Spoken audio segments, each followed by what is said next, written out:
daripada masyarakat. Mereka lah penyebab masyarakat merana. Bila saya berkata masyarakat, saya bukan hanya bercakap tentang orang Melayu Islam. Saya juga bercakap tentang orang lain. Sebab kita ada polisi. Polisinya berpandukan ayat yang saya bacakan tadi, bahawa Nabi pembawa rahmat bagi seluruh alam. Semua orang ada haknya. Semua orang perlu dapat rahmatnya berdasarkan naungan Al-Quran dan juga As-Sunnah. Dan kita di Pulau Pinang, memang kita dah biasa dengan kertas kerja, dengan wacana, dengan diskusi. Dan saya sendiri agak jemu dengan semua itu.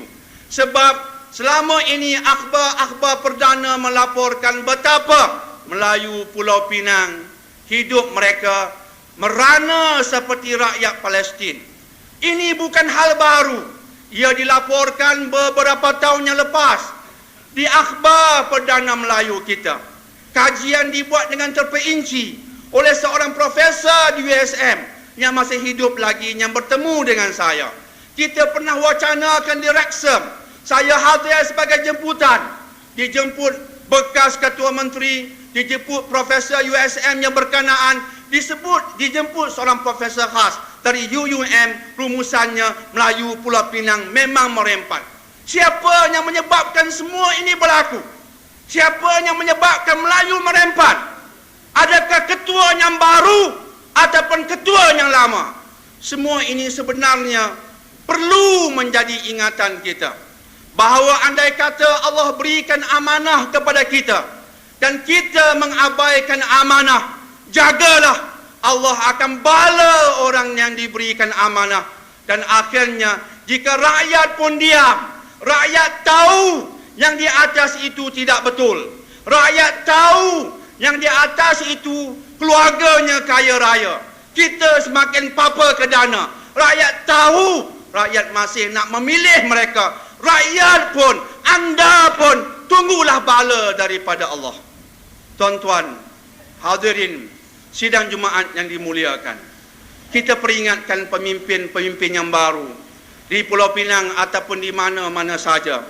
Kita peringatkan jangan ulangi kesilapan yang lepas. Kita tidak akan menyokong mereka jika mereka juga lupa daratan. Kita bukan orang yang hendak membodek orang. Kita bukan manusia yang hendak mengambil kesempatan daripada orang yang berkuasa. Itu bukan kita. Tapi kita mengatakan semoga perubahan yang berlaku ini, yang siapa pun tak jangkakan, hatta pakar-pakar penganalisis yang merupakan pakar pun terkejut. Mereka pun tak tahu. Bila semua tak tahu, semua tak jangkakan, ia bermaksud ini kehendak Allah. Allah timpakan ini kepada kita supaya mereka yang tersilap sebelum ini insaf dan bertaubat. Allah hendak kita ambil peringatan bahawa apa yang kamu tak jangka akan berlaku jika kamu biarkan kemungkaran berleluasa. Maka kita juga peringatkan pada pemimpin-pemimpin yang baru dilantik, anda jangan anggap kuasa anda itu suatu keistimewaan. Tapi ingatlah, dia satu amanah. Itu yang saya sebutkan pada Ketua Menteri Pulau Pinang baru-baru ini. Itu juga yang saya sebutkan pada Timbalan Ketua Menteri Pulau Pinang baru-baru ini.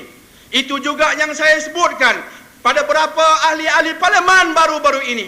Saya tidak menyokongmu, tetapi saya menyokong jika kamu jujur.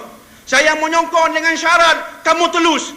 Saya menyokong dengan syarat kamu bersih. Jika itu kamu lakukan, saya sokong ketelusan, saya sokong kebersihan, saya sokong sikap tidak suka rasuah. Sebab itu yang negara kita perlukan.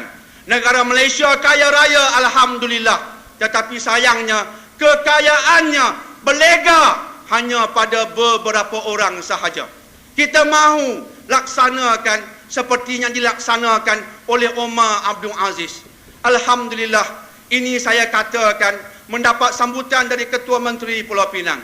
Baru-baru ini ketika beliau berucap pada pekerja di Pulau Pinang, beliau berkata, jika Tuhan izinkan, kita nak memerintah seperti Omar bin Abdul Aziz. Maka ini merupakan suatu pandangan yang beliau terima. Kita doa pada Allah agar itu berlaku.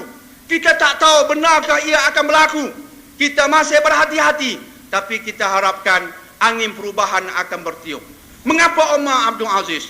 Sebab beliau mencontohi Nabi SAW. Beliau hanya memerintah 30 bulan. 30 bulan bermaksud 2 tahun setengah.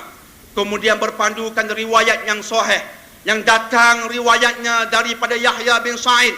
Yahya bin Sa'id diamanahkan Umar Abdul Aziz untuk mengutip zakat di Afrika. Dan Umar Abdul Aziz rahimahullahu ta'ala berkata, selepas mengutip zakat, agihkan terus pada fakir miskin. Yahya bin Sa'id terus mencari fakir miskin, tetapi tidak bertemu walaupun seorang. Seterusnya Yahya bin Sa'id berkata, pemerintahan Umar Abdul Aziz telah menjadikan semua rakyatnya kaya raya. Ini yang tak kita contohi. Sayangnya pada hari ini, bila kita lantik, rakyat semua bukan kaya raya. Yang kaya raya semua yang dilantik. Ini terbalik daripada Umar bin Abdul Aziz. Semoga keputusan pilihan raya baru-baru ini yang berlaku di bumi bertuah, bumi tercinta, bumi kita bersama, Malaysia tercinta ini merupakan peringatan daripada Allah. Peringatan keras, sebab itu yang kita perlukan. Semoga yang terbabas insaf, dan semoga yang menang pada hari ini jangan terpedaya dengan kekuasaan. Terimalah kekuasaan dengan keinsafan. Jangan lupa rakyat. InsyaAllah Allah akan bantu mereka yang seperti itu, dan rakyat yang sedar dan insaf juga akan diberkati oleh Allah Subhanahu wa taala. Yang kita mahu ialah kita mencontohi Rasulullah. Bukan sekadar bangun selawat Nabi, kita mencontohinya dalam semua aspek kehidupan, barulah kita merupakan contoh bagi mereka yang lain insya-Allah.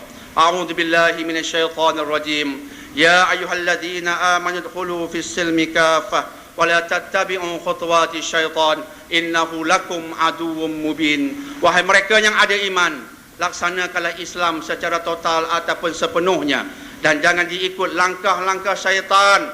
Mereka kesemuanya merupakan musuh yang nyata bagimu.